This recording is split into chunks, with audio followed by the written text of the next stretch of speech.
Sveicināti, darbie draugi! Uz Ukrainas notikumu fona, diemžēl, Latvijas informatīvais lauks nav piepildīts ar informāciju par notiekošo Gazas sektorā, un brīžiem rodas tāda ilūzija vai iespējas, ka vairumu cilvēku notiekošais Palestīnā nesatrauc. Mēģinot informēt jūs par to, esmu saņēmis arī atbildes saites ar dažādiem argumentiem, kuri nebūtu nav par labu palestīniešiem. Tieši tāpēc sākšu ar Palestīnas pēdējiem 200 gadiem, kuros ir izveidojies cionistu lielākais plūlojums Izraēlas valsts. Vēl 1878. gada tautas skaitīšana parāda, ka Palestīnā dzīvo 462 465 palestīnieši, no kuriem 96,2% ir muslimi un kristieši. Tātad jūdi ir tikai 3,8%. Līdz Pirmajam pasaules karam šis spēku samērs mainījies, jo no Eiropas ir iebraukuši apmēram 30,000 jūdu imigrantu. Savukārt līdz 1934. gadam Palestīnā ieceļoja vēl aptuveni 100,000 jūdu ieceļotāju. Jāsaka, ka pamats šim te jūdu ieceļošanai bija cionistu vēlme izveidot savu Izraēlas valsti. Daudzi no jūdiem, kuri ieceļoja Palestīnā, bija šobrīd pasaulē prevalējošā aškenazu pārstāvi. Daudz no jums nezin, ka jūdi nebūtu nav etniski viena nedalāma tauta. Starp tiem ir aptuveni 20% safardi. Tie ir jūdi, kuri dzīvoja Palestīnā un vēlāk Romas impērijas laikā tika no tās izdzīti ārā. Un aškenazi. Tas ir jūdu etnos, kurš izveidojies Austrumeiropā un Krievijā. Tad šie aškenazi, kuri mūsdienās ir vairāk kā 80% no visiem pasaules jūdiem, šobrīd ir ieceļojuši Izrēlā un etniski tiem nav nekādas saiknes ar Palestīnu. Taču pateicoties Lorda Belfūra 17. gadā izveidotai deklarācijai ar apsolījumu jūdiem izveidot savu atsevišķu valsti Palestīnas teritorijā, apvienoto nāciju organizāciju 1947. gadā pieņēma deklarāciju, ar kuru tika izveidota Izraēlas valsts. Šī valsts tika izveidota Palestīnas teritorijā, un neskatoties uz to, ka izraēlieši nebija pat puse no Palestīnas iedzīvotājiem, Izraēlai tika atvēlēta lielāka teritorija nekā palestīniešiem.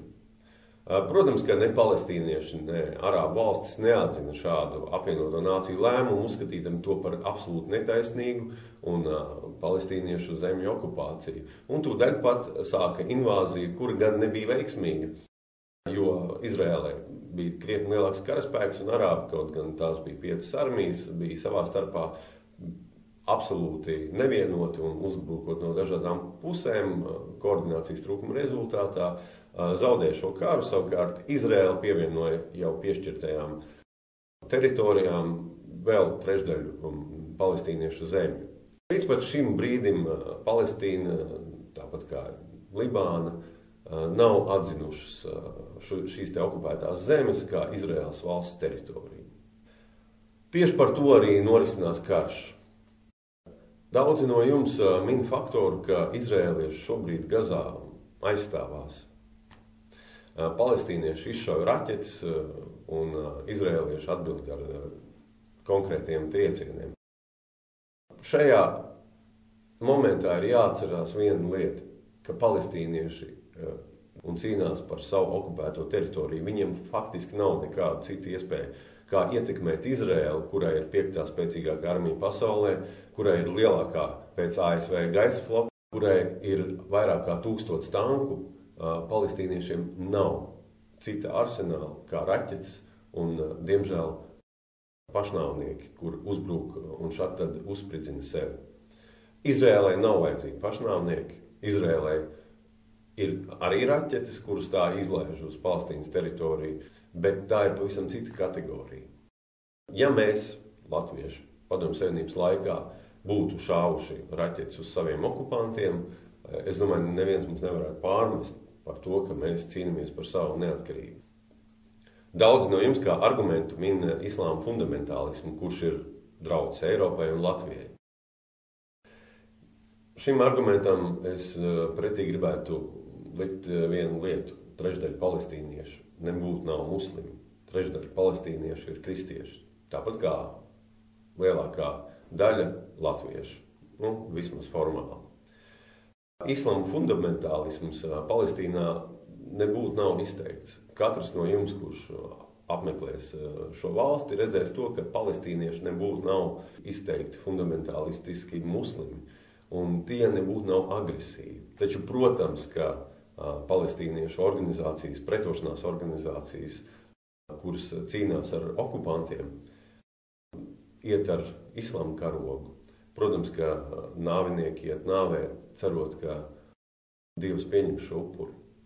Palestīniešu islāma fundamentālisms mums pilnīgi netraucē, jo tāda tur vienkārši nav. Mūsu vienaldzība pret Palestīnu nedrīkstētu būt arī no tāda viedokļa, ka Izraēla šobrīd pasaulē ir faktiski vienīgā valsts, kura okupē tikpat lielu teritoriju, kāda tai ir pašai, ja mēs, protams, atzīstam apvienoto nāciju deklarāciju par Izraēlas izveidi. Jo, ja apvienoto nāciju organizācija pieņemtu rezolūciju par to, ka Latvijas vietā ir jābūt izveidotai Krievijai vai Zviedrijai, piemēram, es nezinu, vai mēs būtu ar to mierā, vai mēs uzskatītu, ka tas ir likumīgi. Bet ja mēs neatzīstam apvienoto nāciju organizāciju, tad Izraēlas valsts ir nelikumīga kā tāda. Izraēla ir valsts, kur atrodas 6000 politisko ieslodzīto. 6000 politisko ieslodzīto. Vai jūs stādaties priekšā šo skaitli? 6000 politisko ieslodzīto, starp kuriem nav neviena Izraēļa. Tie visi ir palestīnieši. Politisko ieslodzīto ziņā Izraēla noteikti apsteidz gan Baltkrieviju, gan Kubu. Es pieļauju, ka arī Ziemeļkoreju un Krieviju. Bet sabiedrības sašutumu, mēdīju sašutumu par šo situāciju es nebūtu neesmu manījis. Ne Latvijas, ne Rietumu laukā. Daži min, ka Ukraina mums ir daudz sāpīgāka un būtiskāka, tāpēc, ka tā ir tuvāk. Savukārt Palestīna ir kaut kur tālu. Es gribētu teikt, ka Palestīna ir daudz tuvāk nekā mēs domājam. Palestīna pirmkārt ir mūsu sirdsapziņa. Otrkārt, Palestīna ir cionisma triumfa gājiena simbols šodien. Un tie, kuri pēta vēsturi, atradīs cionistu pēdas aiz katra lielākā pēdējo 2 gadsimtu noziegumu, aiz katra lielākā kara. Tie atradīs cionistu pēdas aiz katra terora akta. Cionisms ir mūsdienu nacisma maigā forma. Palestīna ir lielākā koncentrācijas nometne pasaulē. Tie, kuri apmeklēs Palestīnu, to noteikti sapratīs un ticēs man. Un cionisms kā nacisms šobrīd veic genocīdu pret palestīniešu tautu.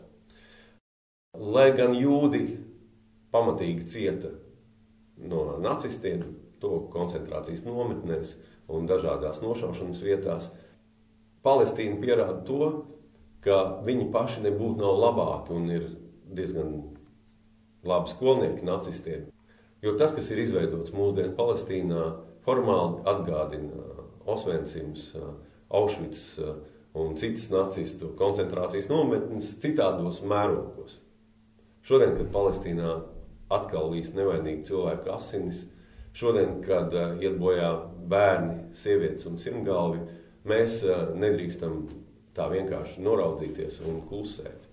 Versija par to, ka tā ir Dieva griba, versija par to, ka Dievs ir apsolījis Izraēļiem zemi, ir viens no lielākajiem cionistu trumpiem un efektīvi tiek izmantots. Dieva griba visdrīzāk ir mūsu līdzcietība, Dieva griba visdrīzāk ir mūsu sapratne un Dieva griba visdrīzāk ir iestāšanās par vajātajiem. Un tāda ir palestīnieši. Dieva griba nevar būt noziegums pret nevainīgiem cilvēkiem. Un Dieva griba nevar būt mūsu vienaldzība. Tieši tāpēc es aicinu visu Latvijas sabiedrību pievērsties Palestīnas jautājumam un izteikt savu protestu pret notiekošo Gazā, izteikt savu protestu pret Izraēlas valsts politiku un uzskatu, ka mūsu valsts nedrīkst būt jebkādos diplomātiskos kontaktos ar šādu noziedzīgu valsti, kāda ir Izraēla. Es aicinu arī pievienoties man un cilvēkiem visā pasaulē, kuri protestē pret notiekošo Gazā un atnākt uz protesta akciju pret Izraēlas valsts politiku. Uz tikšanos, dārgie draugi!